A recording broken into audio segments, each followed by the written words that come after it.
Unit 5, Food Safety. Okay. On this topic, pag-aaralan natin yung tinatawag nating food safety. Ibig sabihin, this is the procedure na kailangan natin sundin pag tayo ay nagpe-prepare ng ating food inside sa kitchen. Ano ba yung mga food safety procedure na ating gagawin at gagampanan inside the kitchen, especially as kitchen staff? Topic 1. Cleaning the station. Ayan. Pinakamahalaga talaga yung paglilinis sa ating station. Lalo na't tayo ang gumamit, kaya tayo rin ang maglilinis ng station na ating pinagamitan.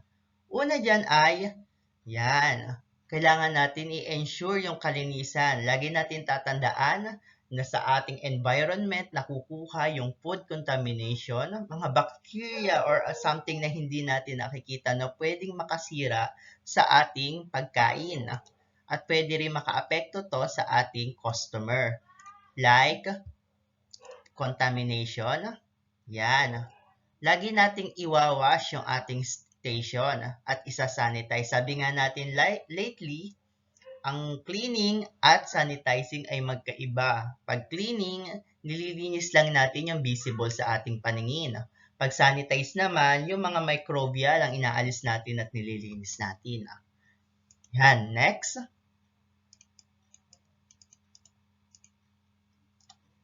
Make sure in every work area for equipment such meat slicer, counters, food preparation table, cutting board, and utensils, wiping cloth for cleaning sanitizing are available.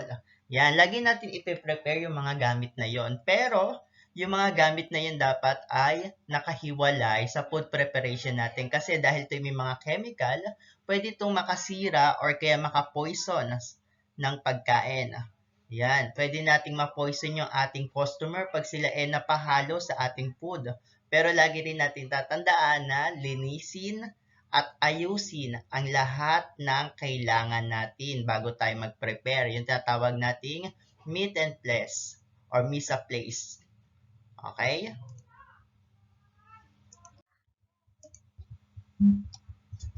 Cleaning station. Yan, knowing which tools to use can make cooking easier and safer. At the same time, knowing how to prepare and clean your cooking station, tools, and equipment will make cooking more efficient and safe for you and those who will consume the food you prepare. Yun, gaya na sabi natin kanina, ang kalusugan na ating customer ay nakasalalay sa atin. Kaya lagi nating lilinisin at iahandang maayos yung mga materials and recipe na ating gagamitin sa ating pagluluto. Bago tayo magsimula, i-prepare na agad natin yung mga kailangan natin. At make sure na malinis lahat ng mga gagamitin natin from knife to utensil sa different casserole, yung ating mga pan, yung ating preparation table, maayos ba lahat yan? Yan, dapat meron tayong listahan or list na mga dapat ma-check natin na kung ito ba'y malinis or hindi. Okay? Make a habit to change sanitizing solution. Use frequently. Guys, ang paggamit ng sanitizing solution ay ibinababad muna siya ng 5 to 20 minutes bago siya anlawan. At lagi nating papaltan yan. Kasi once na iniwan lang natin yung sanitizing solution natin sa ating halimbawa sa timba, nagkakaroon siya ng contamination. Kasi dahil sa taas ng acid, yung timba natin, yung chemical ng timba natin or kaya ng pinaglalagyan natin ay humahalo na sa tubig at sobrang dangerous na yon kung gagamitin pa natin. Okay? Merong proper concentration na ginagamit sa paglilinis ng mga gamit natin. Halimbawa, hindi pwedeng sobrang taas ng acid pag tayo maglilinis sa preparation table na kahoy. Iba ang dosage ng chemical solution depende sa gamit. Halimbawa, ito'y kahoy, ito'y plastic, ito'y metal. Iba-iba rin yung kanyang dosage ng sanitizing solution. Ayan. Kung mapapansin natin, meron silang tinatawag na part per solution. Check natin yan. Yan, magme-medium blue siya. Ayan. For disinfection, use test strip. Yan test strip na yan ay para yung papel na idinudot-dot sa tubig. Then, nag-iiba yung kulay niya. Nagiging kulay blue siya, depende. Bluer or darker, depende naman sa taas ng kanyang part per solution or yung tinatawag nating dosage ng ating sanitizing solution. Commonly, siya ay gawa sa chlorine or chloride. Parang yan yung naaamoy natin sa mga food store na medyo amoy Clorox pag tayo kumakain sa Jollibee. Yung medyo amoy chlorine na matapang sa amoy na ipinapahid nila sa lamesa. This is to disinfect their materials or their table para maiwasan yung contamination na pwedeng makalason or makaapekto sa ating customer.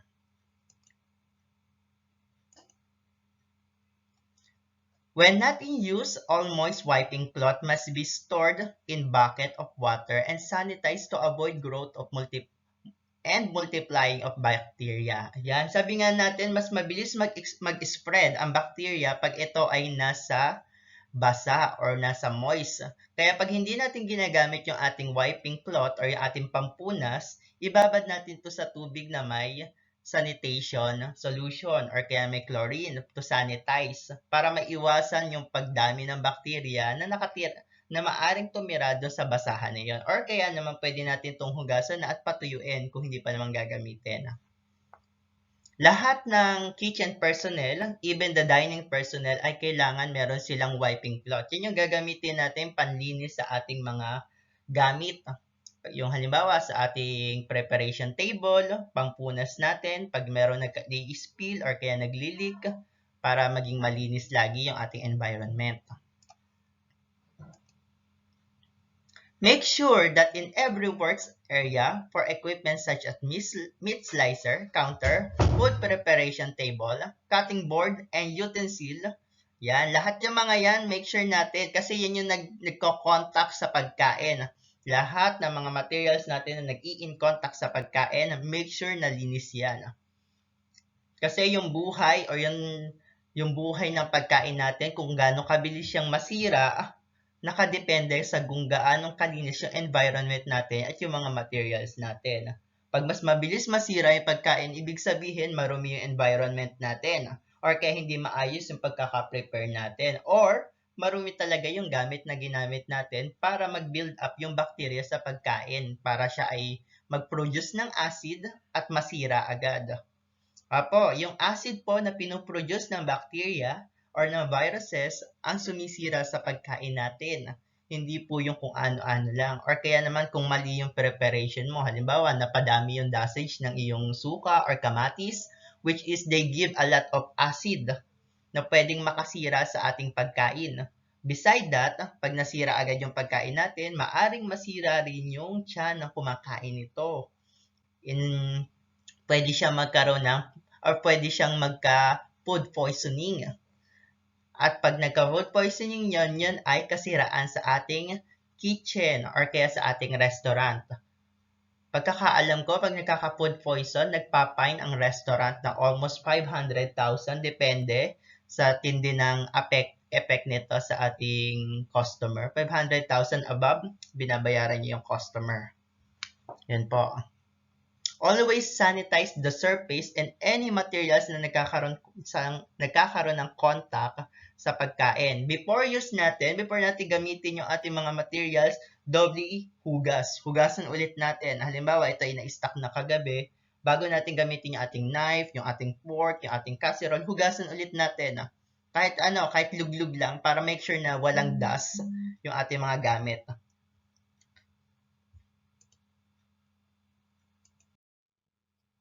3. Compartment sink. Yan. This same principle of washing and rinsing apply when washing dishes by hand in 3 compartment sink. Before starting, you must clean each sink compartment and drain board. When pre-scrape the dishes to remove the excess food, you can begin the 3-step process. Ano ba yung 3-compartment sink? Pag sinabi nating 3-compartment sink, siguro pwede nyo i-search sa Google. Yan po yung lababo na may 3 sink. Yan yung lababo may 3 compartment siya. Meron siyang 3 butas. Sa una, sa first compartment, ito yung mga ginagawa. Nilalagyan natin ng detergent yung ating first compartment. Dishes with detergent and hot water through the mixing of detergent and sanitizer can improve the disinfectant from eliminating germs. Okay, guys, lagi nating tatandaan na warm to hot water ang inilalagay sa first compartment. Bakit po? Para humiwalay yung oil sa ating mga materials like plate. Kasi pag cold water, magbi-build up lang yung oil, magiging sebo siya, mahirap siyang tanggalin. Beside that, nilalagyan rin natin to ng sanitizer solution at saka detergent. Bakit po? Para ma-disinfect at maalis yung mga germs na nagbe-build up sa ating plato. Then, after nan, ika nga sa first compartment, yan yung babaran. Diyan natin ibinababad yung mga plate natin. Sa second compartment, diyan naman natin inire-rinse or inaandawan yung ating dishes or yung ating mga nililigpitan. Siyempre, use pa rin ng clean hot water para ma-remove yung soap niya at ma-remove yun rin yung mga detergent or kaya kung ano pang nagkakapit sa ating plato. Sa third compartment naman, ayan, the dishes must be sanitized in a solution of sanitizer and room temperature water to make sure that sanitizer and adequate concentration by using appropriate chemical test strip. Lagi natin tatandaan yung test strip para po siyang papel na idinidikit sa tubig or itinutusok sa tubig para malaman kung health ba or healthy or safe yung sanitizer natin, yung level ng sanitizing solution or chemical na inilalagay natin sa tubig. Yan, i-immerse lang po natin yung ibababad at least 30 seconds. Yon. Okay. Sa first compartment, yan po yung anlawan at saka hugasan. Babaran. First compartment, babaran at hugasan. Sa second compartment, dyan naman yung anlawan para matanggal yung soap. Sa third compartment, anlawan rin po siya pero dyan kasama na yung sanitizing solution. Opo, pwede pong ilagyan ng sanitizing solution yung ating plato kasi healthy naman ang sanitizing solution sa atin. Basta, wag lang masyadong matapang. Sa third compartment rin po, dyan na rin ilalagay yung patuyuan. Ibababad lang natin yan. Ibababad lang yung plato na nahugasan na. Then after nun, pwede nang patuyuin. Yun yung tinatawag nating 3-compartment sink. After this process, it must to dry the dishes on the drain board rack. Once done, store the tools and equipment in clean place free from contamination. Ayan. After natin gawin yon, patutuyuin na natin siya sa ating rack. Ano ba yung rack? Yun yung tauban ng plato kung tawagin natin, hindi po yun bato. Doon natin lalagay, i-arrange natin siya, magkakasama yung mga plato, magkakasama yung kutsara or yung mga utensils, yung mga glass, magkakasama siya at inilalagay siya dun sa drawer. Yung tinatawag nating plate drawer kung saan nakakulob, naka-enclose yung space niya para hindi siya makontaminate ng mga dust or mga bacteria na nagta-travel sa hangin or yung mga airborne bacterias. Topic 2. Washing of ingredients. Yon. Kung kanina, pinag-usapan natin yung paglilinis ng ating environment. Ngayon naman, yung paglilinis naman ng ating ingredients. Siyempre, sabi nga natin, ang buhay ng ating meal or yung haba ng kanyang life bago siya masira ay nakadepende sa cleanliness ng ating materials. Yan. Washing vegetables. Una nating pag-aralan yung paglilinis sa ating vegetable. There are some of guidelines in washing vegetables, specifically in washing of pesticide and chemical residue of them or on them. Lagi natin tatandaan, guys, yung mga nabibili nating vegetable sa market, yung halimbawa sa mga SM, lagi yan meron ng halong chemical. Minsan nga may wax pa yan, especially mga fruits like apple, at saka ng tawag dito, grapes. Meron po yung mga wax para lang ma-preserve yung itsura nila para they still na makintab at saka presentable pag binili, mukha pa rin bago. Then, para naman sa vegetable, meron po yung mga pesticide at saka chemical. Hindi po natin pwede yan lutuin agad or kainin agad. Kailangan natin yan linisin. At may mga way para matanggal agad yung mga chemical na yan. Yan. Sa washing meat naman, syempre, lagi natin tatandaan na mas mas sensitive ang paglilinis ng meat kasi ito ay karne, mas mabilis itong daanan or kaya lapitan ng mga bakterya. Ayan, to avoid bacteria such as E. coli at saka Salmonella bacteria. Guys, napakalakas po ng Salmonella na yan or tinatawag natin Salmonella A or Salmonella B. Why? Pag ikaw po ay nakakain ng may bacteria na Salmonella, in just 30 minutes, pwede ka pong mamatay. Mag-uumpisang sumakit yung tiyan mo, magkaroon ka ng ma-dehydrate ka, magkaroon ka ng diarrhea, magsuka ka, vomiting, and nausea. Yan po. Ganun po kalakas yung bacteria na yan. Marami pong klase ng bacteria na nakukuha natin sa meat. Yan, gaya ng mga Clostridium botulinum, Clostridium salmonella, Salmonella A, Salmonella B, and more. Lahat po yan ay matindi ang effect sa ating katawan. Lagi natin tandaan, linising maigi ang karne. Ang way po ng paglilinis dyan, syempre, yung ibang karne is frozen solid pa. I-defrost muna natin yan. Pwede natin siya ibabad sa tubig. Then, siguraduhin natin na bawat yung sulok-sulok ng karne ay nalinis natin through water. Huwag po mainit na tubig, huwag rin po malaki. Ay, malamig, I mean. Yung ano lang po, warm water or kaya naman room temperature water. Enough lang para mapatay natin yung mga nag-build up na blood sa karne natin. Yan. For fruits and vegetables, with smooth surface, gently scrub all the surf using a vegetable scrub. Yan. Ano po yung vegetable scrub? Para siyang sponge, pero hindi siya totally sponge, hindi siya kasing tigas ng sponge.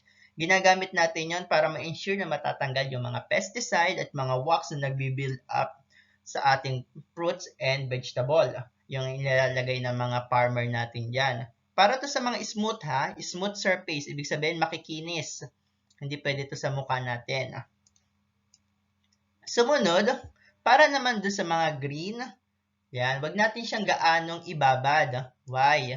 Pag ibinabad natin ng matagal yung ating mga green foods, yung ating vegetable, may tendency na yung kanyang chemical ay mas kumapit ng maigi. Ano ba yung mga greens na yan? Yan po yung mga dahon. Yan. Inaanlawan po natin lang yan, hindi po natin ibababad. Iaanlawan lang natin para ma-wash out yung mga chemicals. Kasi dahil nga yan, ang leaves natin ay mga butas, marami pong butas ang leaves natin. Dahil dyan dumadaan yung tatawag natin photosynthesis or yung pagkain nila mula sa araw.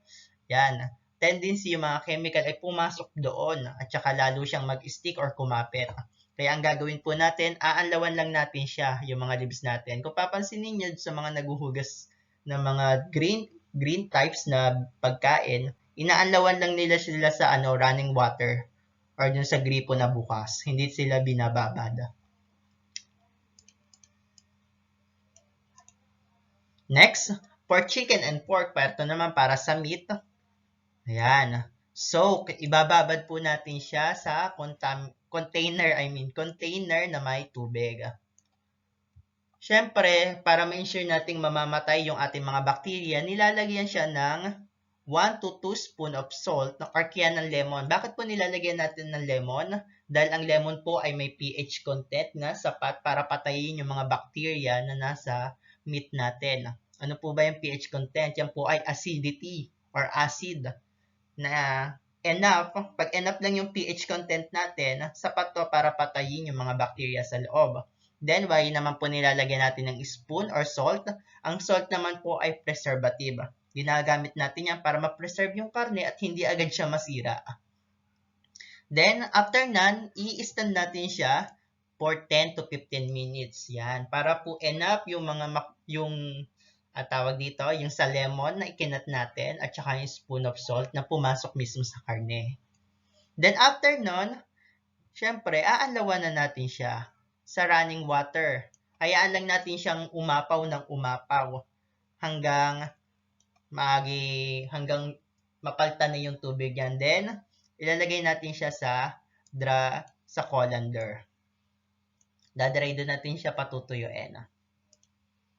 Okay po?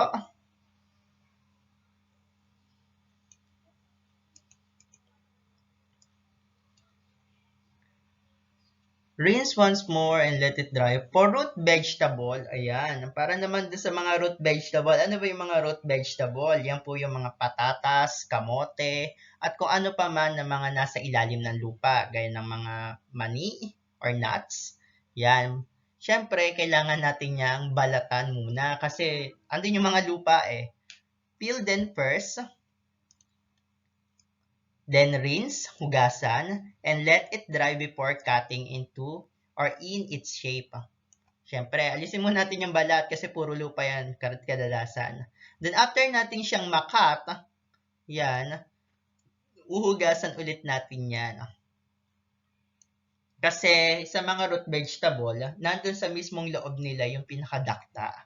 Kung makikita niyo yan pag kayo ay nag-cut ng, tawag dito, ng potato, pag nag-cut kayo ng potato, pansinin niyo meron siyang parang slimy or madulas na part sa loob niya, na pag ikinikiskis mo ay nagiging white. Yun po yung dakta niya, kaya kailangan hugasan ulit siya after natin siyang i-cut. Or kaya yung iba naman ginagawa, ibinababad sila sa tubig para hindi sila magkaroon ng red patch. Kasi kadalasan, yung mga root vegetable natin, pag nahanginan or nadadry, nagkakaroon siya ng mga patch, yung mga pula-pula. Yun po. For red meat, ayan. Ano ba yung red meat? Yan po yung mga heavy meat kung tawagin natin. Yan yung pork at saka beef. Yan. Rinse in running water and let it drip dry before cooking. Kanina kasi sa chicken meat natin yon. Pag dito naman sa dito, red meat, ito po yung medyo madudugo or mapupulang karne. Yan. Lagi natin tatandaan, pag red meat, hindi po siya isinosok. Red meat, not to soak meat. Kagaya ng lamb or beef. Kasi nawawala yung lasa niya. Nawawala yung flavor niya pag siya ibinababad. Lalo na pag matagal siyang binabad. Siyempre alam natin yung flavor ng mga karne na yung mga grass type na karne, yung mga hayop na kumakain ng damo, kumpara sa kumakain ng mga pigs, halimbawa baboy, yung mga ganun. Iba po talaga yung lasa niya. Yung lasa ng mga kumakain ng mga damong karne, yun, medyo may strong flavor siya na parang may pagkalasang gatas, parang ganun. Yun po. Pag binabad natin na matagal, nawawala yung lasang yun. Kaya iwasan nating ibabad siya. Pwede naman siya hugasan lang sa running water, pero ibabad siya, especially pag matagal, hindi po maganda yon. Yung sa chicken natin, pwede nating ibabad yun, yung mga white meat, kasi medyo malansa yun eh. Then, washing seafood. Ayan. Para naman sa seafood, there are some of guideline washing shellfish, specifically the mussels and clams. This will also be discussed in the further modules. Ayan. Sa ibang module natin maiintindihan yung sa paglilinis ng seafood. Pero, sa mga slippery food, ano ba yung slippery food? Yan po yung madudulas. Yan. Slippery foods include shrimp, squid, and oyster with removed shells. Yan. Siyempre sa mga yan, gagamit tayo ng salt. Yung pinaka-salt ang gagamitin natin pangkapit para hindi siya dumulas. Wash it at once. Then after na, gagamit tayo ng spoon of cornstarch or potato starch para hindi siya dumulas. Parang sa pagbe-bake. Yung nilalagyan natin ng extra dough para si dough or yung ating binebake, extra flour para yung dough natin ay hindi kumapit sa kamay natin. Dito naman para hindi dumulas, gagamit tayo ng cornstarch. Then after natin yung malinis, huhugasan na natin yan.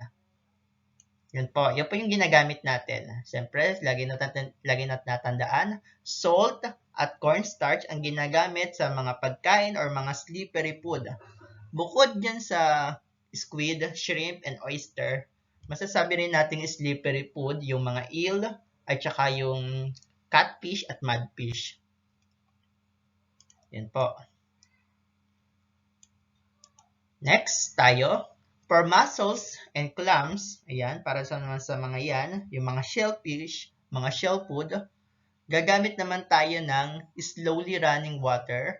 Magpuput tayo ng konting asin. Ano ba ulit yung sa asin? Para saan ba yan? Yan po ay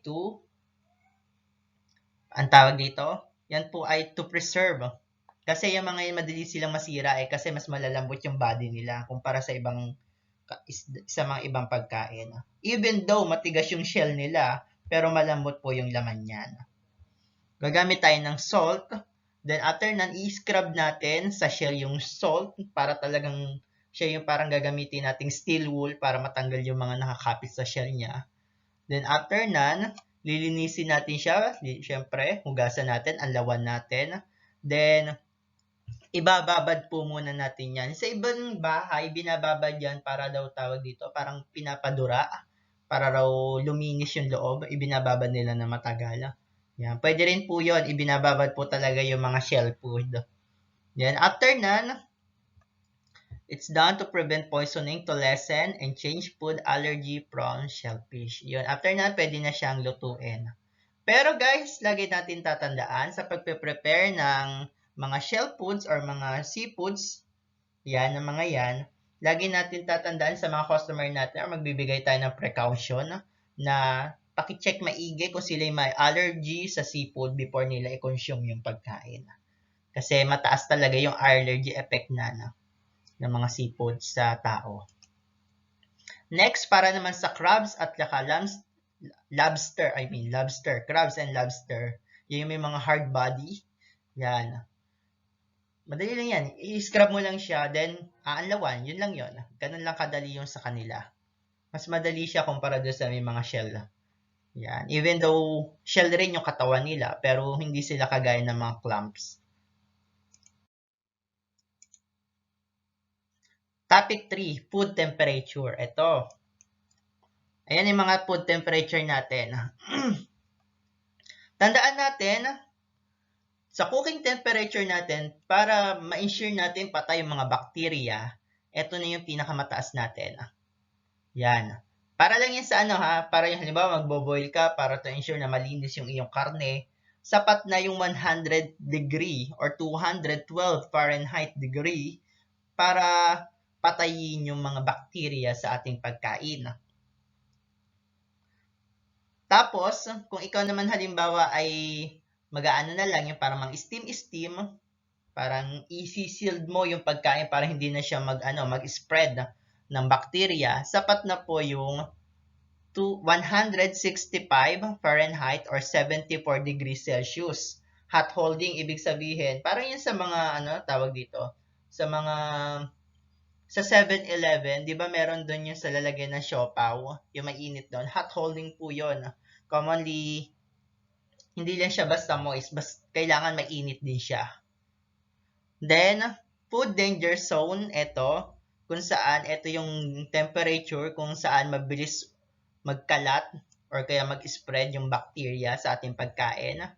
Yan po yung 135 degree Fahrenheit or 57 degrees Celsius. Para naman sa cold food storage natin like refrigerator, yan, kung small lang, refrigerator po to, hindi po to freezer Sapat lang po ito para pahabain yung buhay ng pagkain natin kung wala tayong freezer. Siyempre, para patulugin yung bacteria at hindi siya mag-spread. Kailangan natin at least 41 or kung may mas mababa, much better, 41 degree Fahrenheit or 5 degrees Celsius. Sub-freezing naman ang tawag, yung sa medyo nagyayelo na siya. Para naman to ma-sealed natin yung bacteria. Dito sa cold food storage, parang pinatutulog lang natin yung bacteria natin. Pero kung isi-sealed natin siya, ipo-frozen na natin siya, para hindi na siya kumalat talaga. Pero hindi po namamatay ang bacteria sa freezing Yan po ay pinapatulog niya lang, parang oso. Hina-hibernate po natin yung bacteria. Yung mainit po ang pumapatay, hindi yung malamig. Sapat na po yung 32 degree Fahrenheit or 0 degree Celsius. Yan, sub-freezing na po yan, medyo nagyayelo niya dyan. Pero kung gusto niyo may freezer storage, yung talagang magyayelo, yan, talagang yung bacteria ay hindi na makakagalaw at hindi na siya makakapagparami, makapag-multiply. Siyempre, 0 degree Fahrenheit or kaya negative 18 degrees Celsius. Yan po yung mga temperatura na kailangan natin tandaan pag tayo ay nagumahawak na sa ating pagkain sa kitchen. Ano-ano ba yung mga temperature or tinatawag nating food safety temperature para makita natin kung gaano or gaano kabilis mag-spread yung bacteria in the certain temperature. Okay, thank you very much.